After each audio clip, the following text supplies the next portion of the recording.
मध्य प्रदेश में चल रहे सियासी उठापटक के बीच ज्योतिरादित्य सिंधिया व पूर्व मुख्यमंत्री शिवराज सिंह चौहान ने की राज्यपाल लालजी टंडन से फ्लोर टेस्ट कराने की मांग। तो वहीं जीतू पटवारी का दावा है कि चलेगी 5 साल कमलनाथ सरकार। तो कई राजनीतिक दिग्गजों को है अभी कमलनाथ मैजिक का इंतजार।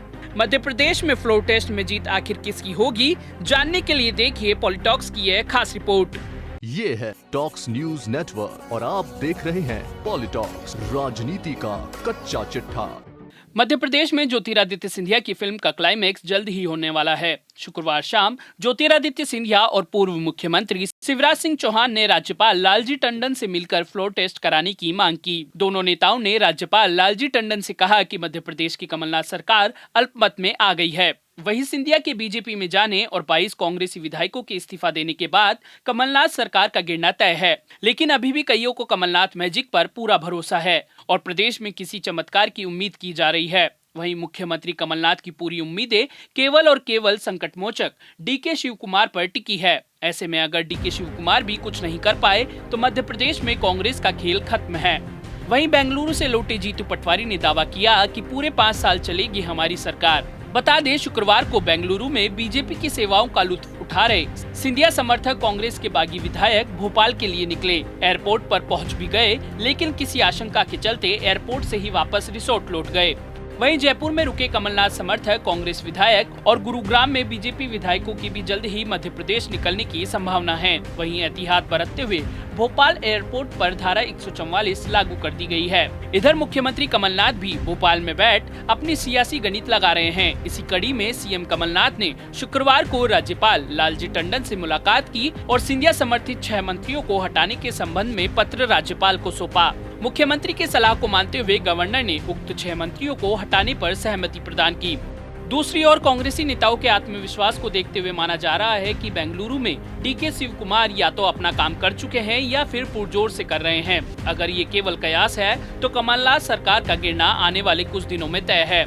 ये भी बता दें कि बेंगलुरु से बागी विधायक एक बारगी तो रिसोर्ट से भोपाल के लिए निकल गए थे, लेकिन ऐन वक्त पर सभी को एयरपोर्ट से वापस रिसोर्ट में पहुंचा दिया गया। वहीं प्रदेश के पूर्व मुख्यमंत्री और कांग्रेस के राज्यसभा सांसद दिग्विजय सिंह दावा कर रहे हैं कि कमलनाथ सरकार सदन में बहुमत साबित करेगी और सदन के पटल पर कुछ ऐसा होगा कि सब हैरान रह जाएंगे। ऐसा कोई चमत्कार प्रदेश में होगा या नहीं, ये तो भविष्य के गर्भ में छुपा है, लेकिन पार्टी के नेता बागियों से संपर्क साधने के सभी प्रयास कर रहे हैं।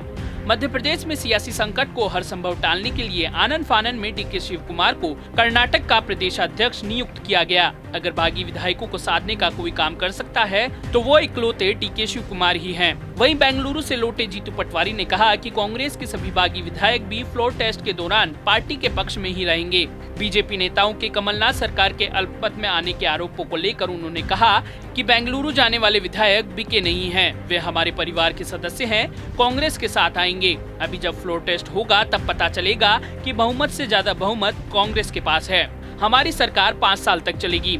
उधर दिल्ली और हरियाणा में बैठे कुछ कांग्रेसी नेता गुरुग्राम के मानेसर के एक होटल में आराम फरमा रहे बीजेपी विधायकों में सेंध लगाने का प्रयास कर रहे हैं। अगर बीजेपी कांग्रेस में सेंध लगा सकती है तो यही संभावना बीजेपी में भी देखी जा सकती है।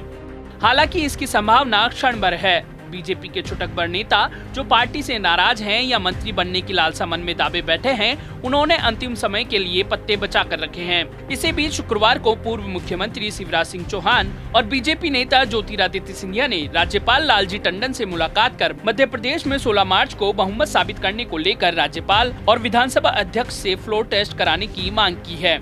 वहीं मध्य प्रदेश में बने राजनीतिक हालात को देखते हुए कांग्रेसी नेता और पूर्व मुख्यमंत्री दिग्विजय सिंह ने कहा कि 19 कांग्रेस के विधायक भाजपा के कब्जे में हैं। फ्लोर टेस्ट नहीं हो सकता क्योंकि 19 विधायकों द्वारा प्रस्तुत इस्तीफे स्वीकार नहीं किए गए हैं। उन्हें शारीरिक रूप से अध्यक्ष के सामने आना चाहिए। उन्होंने आगे कहा कि कांग्रेस के विधायकों को भारतीय जनता पार्टी ने कर्नाटक पुलिस के द्वारा बंधक बनाया हुआ है।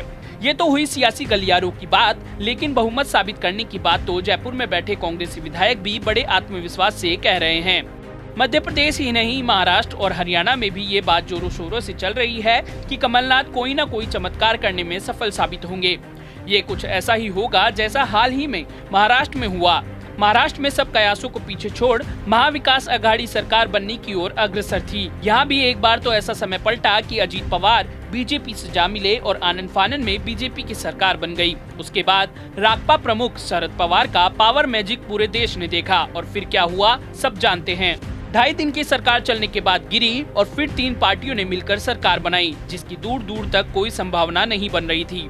अब मध्य प्रदेश में तो ऐसे किसी चमत्कार की संभावना दूर दूर तक नहीं बन रही कि सिंधिया कमलनाथ के अजीत पवार बन जाएं और फिर से कांग्रेस की राह पकड़ लें। चलो इस दूर की कोड़ी को एक बार के लिए सच भी मान लेते हैं, लेकिन 26 मार्च को राज्यसभा चुनाव है और तब तक सिंधिया कहीं हिलने वाले नहीं हैं। उसके बाद तक तो एमपी में सब कुछ सेट हो चुका होगा और साथ ही सरकार की किस्मत का फैसला भी। हाँ, जैसा कि बीजेपी के बारे में प्रचलित है, वहाँ सिंधिया को वो महत्व और सम्मान नहीं मिल पाएगा जिसके कि वो आदी हैं। खैर, मध्य प्रदेश में जो कुछ भी होगा, कमलनाथ मैजिक होगा या नहीं, इन सब बातों से खुलासा आगामी 1 सप्ताह में हर हाल में हो जाएगा। पॉलिटॉक्स ब्यूरो, मध्य प्रदेश। ये है टॉक्स न्यूज नेटवर्क और आप देख रहे हैं पॉलिटॉक्स, राजनीति का कच्चा चिट्ठा।